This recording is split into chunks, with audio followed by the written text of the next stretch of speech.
खुलुमबाय आं सिगिरानि ब्रह्म नोंथांमोनखौ आंनि sbbodonews चेनेलाव गासैखौबो बरायबावनाय थाबाय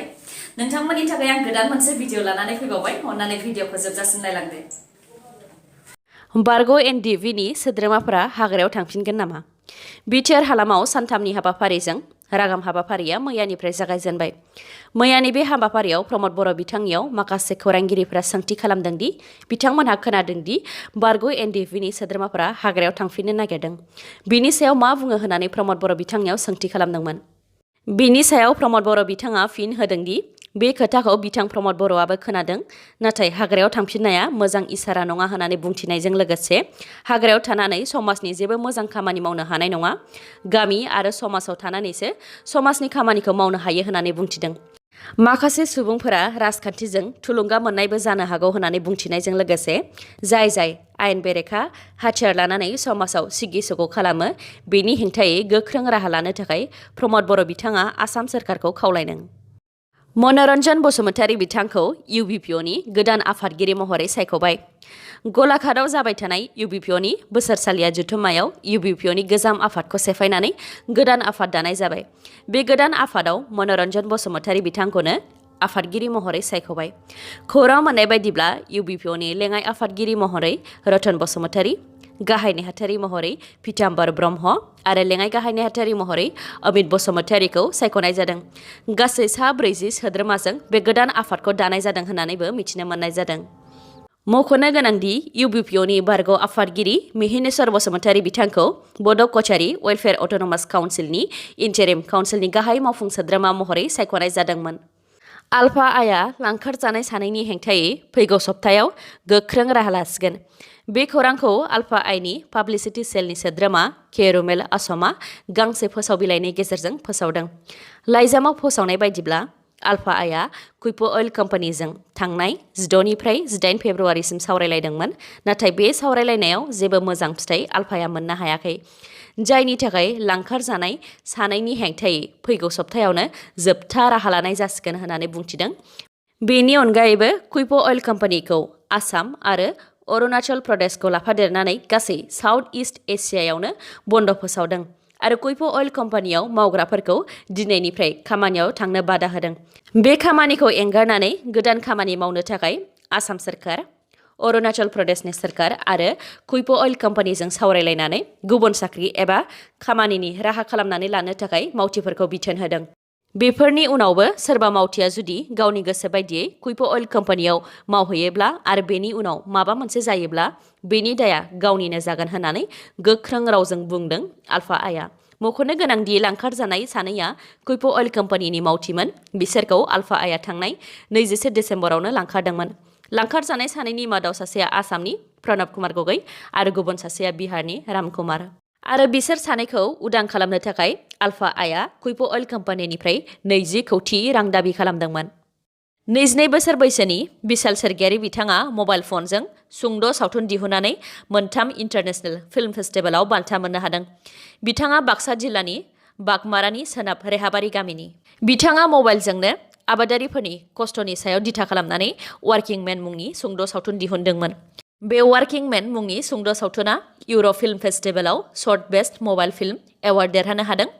पर्ट ब्लेयार इन्टारनेशनेल फिल्म फेस्टिभेलाव best director for mobile short film award देरहानो हादों कलकाता इन्टारनेशनेल माइक्र' फिल्म फेस्टिभेलावबो देरहासारनो हादों बिनि अनगायैबो बे सावथुना गुवाहाटीआव जानाय कामरुप इन्टारनेशनेल शर्ट फिल्म फेस्टिभेलावबो सायख'जादों बिथां बिशाल सोरगियारिनि देरहासारनाया ओनसोलजों लोगोसे गासै बर'फोरनि गेजेरावनो गोग्गानायखौ लाबोनो हादों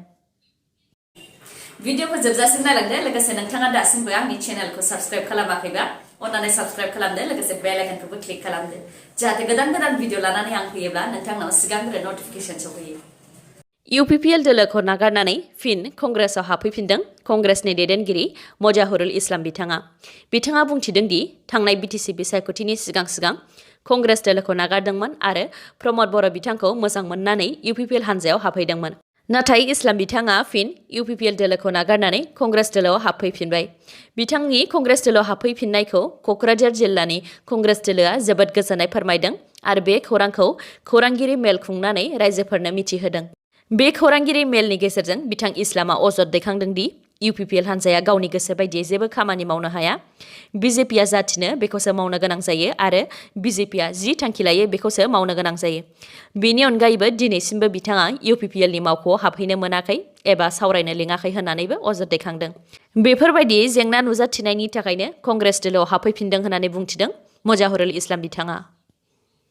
खथानि सिङाव थाम्फै अरनानै हराव उन्दुनो हायैनि थाखाय मध्य प्रदेशनि चिफ मिनिस्टारा सासे मावथिखौ सासपेन्ड खालामदों। थांनाय साननैसो सिगां सिटियाव बास एक्सिडेन्ट जानायाव जेराव सा 52 सुबुंफोरनि जिउ खहा जादोंमोन, बिथांमोननि नखरनि आरो जाय थैनायनिफ्राय रैखा मोननो हादों बिथांमोनखौ लोगो हमनो थाखाय मध्य प्रदेशनि चिफ मिनिस्टार शिवराज सिंह चौहान बिथाङा सिटिनि सार्किट हाउसआव थाफैदोंमोन।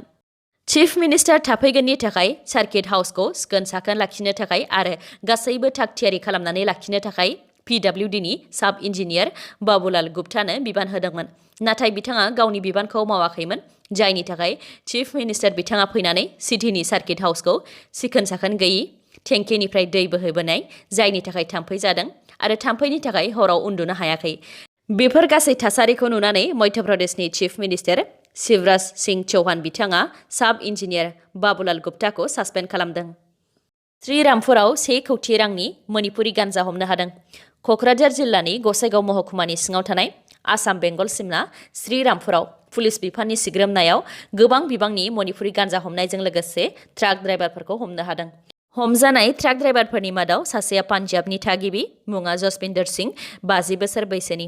गसाइगाव महकुमानि पुलिस बिफाना फोरमायथिनाय बायदिब्ला गंसे ट्राकआव गासै मोन 90 थफ्लानि गान्जाखौ डिमापुरनिफ्राय कलकातासिम लांनो नागिरदोंमोन। हमनो मोननाय गासै मोन 90 थफ्लानि बिबाङा 833 केजि जागोन होननानै पुलिस बिफाना फोरमायदों आरो बेनि बेसेना गासै 1 कौटि रां जागोन होननानैबो पुलिस बिफाना फोरमायथिदों।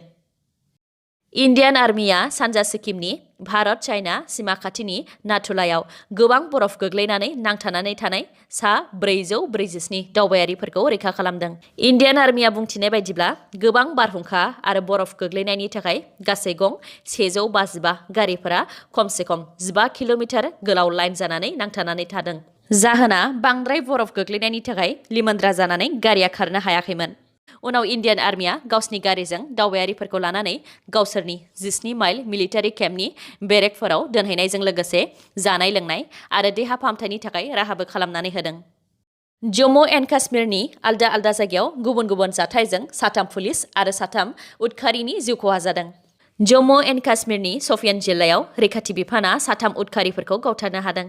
आरो गावथारजानाय 3 उदखारिफोरखौ आलवादार उदखारि हान्जानि होननानै पुलिसआ फोसावबाय। उदखारिफोरनिफ्राय रैखाथि बिफाना गंनै एखे राइफलजों लोगोसे माखासे हाथियार आरो गुलि हमनो हादों। जम्मु एन्ड काश्मीरनि गुबुन मोनसे जायगा बुदगाम जिल्लायाव पुलिस आरो रौनिया हान्जाया मोनसे स्रोद खौरां मोननानै जइन्ट अपारेशन खालामदोंमोन, जेराव उदखारिफोरनि गोख्रों गाग्लोबनायाव सासे पुलिसनि जिउ खहा जादों आरो गुबुन सासे पुलिसआ जोखोम जादों।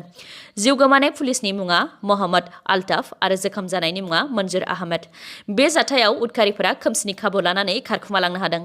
गुबुन मोनसे जाथाया श्रीनगराव जादों। 2 उदखारिया हाथियार लानानै पुलिस 2खौ गावथारलांदों आरो बे जाथाया CCTV केमेरायाव सेबखांजादों। गावथारजानाय पुलिस 2नि मुङा मोहम्मद इउसुफ आरो सुहिल आहमेद।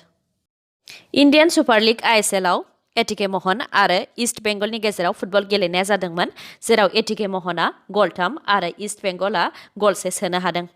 दिनै जामशेदपुर आरो मुम्बाइ सिटीनि गेजेराव मोनाबिलि 7:30 रिंगानिफ्राय फुटबल गेलेनाया जागोन। दासान्दि टेबोलनि फारियाव दङ सेथियाव एटिके महन, नैथियाव मुम्बाइ सिटी, थामथियाव हायद्राबाद, ब्रैथियाव गवा, बाथियाव नर्थ इस्ट। दिनैनि भिडिअ'आ एसेनोसै। गाबोन आरो गोदान भिडिअ'जों लोगो मोनफिनबावगोन। नोंथाङा दासिमबो आंनि चेनेलखौ साबस्क्राइब खालामाखैबा अन्नानै साबस्क्राइब खालामदो, लोगोसे लाइक, कमेन्ट आरो शेयार खालामनो दाबाव। गोजोन्थों।